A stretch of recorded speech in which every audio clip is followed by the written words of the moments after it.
नमस्कार मित्रांनो, पाठमोरं तुम्ही पाहू शकता फिनिक्स मॉल आहे.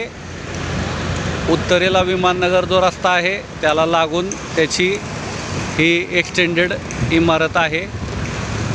आपणा सर्वांना हे दाखवायचं एकमेव कारण आहे की आता ह्या नागरिकीकरणाच्या ज्या काही शहरी उच्चभ्रू गोष्टी आहेत तर त्या आता लवकरच विविध एक्सप्रेसच्या माध्यमातून 3,000 किलोमीटरचं जवळजवळ जे जाळं आहे आणि त्यातलं काहीशे पूर्णत्वाला गेलेलं आहे आणि काही भविष्यात टप्प्यात आहे.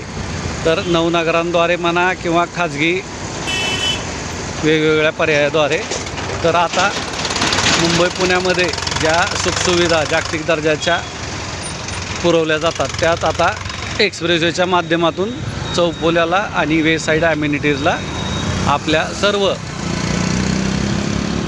एक्सप्रेसवेच्या लाभार्थी बाधित गटधारकांना, अल्पभूधारकांना, गावांना आणि जवळजवळ 150 किलोमीटर म्हणजे अखंड महाराष्ट्राला त्या पुरवल्या जाणार आहेत. तर येणारा हा जो 7 ते 8 वर्षाचा कालखंड आहे 2025 समजा आहे, मिशन 2047च्या अनुषंगाने ह्या मिशन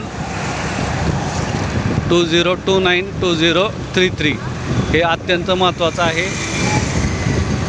जमिनी विकू नका, कारण का येणाऱ्या काळामध्ये सगळ्यात जास्त इम्पॅक्ट हा जमिनींच्या किमतीवर राहणार आहे.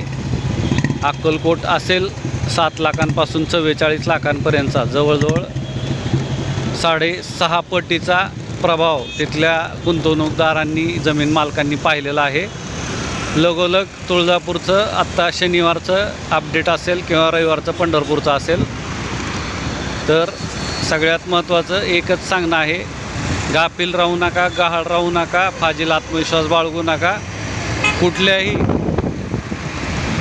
दांडग्यांना, धेंडांना बळी न पडता हातभारा, जीवापाड सांभाळा. कारण का येणारा काळ हा आज कोणाचा आहे हे महत्त्वाचं नाही आहे, अलग लक्षात.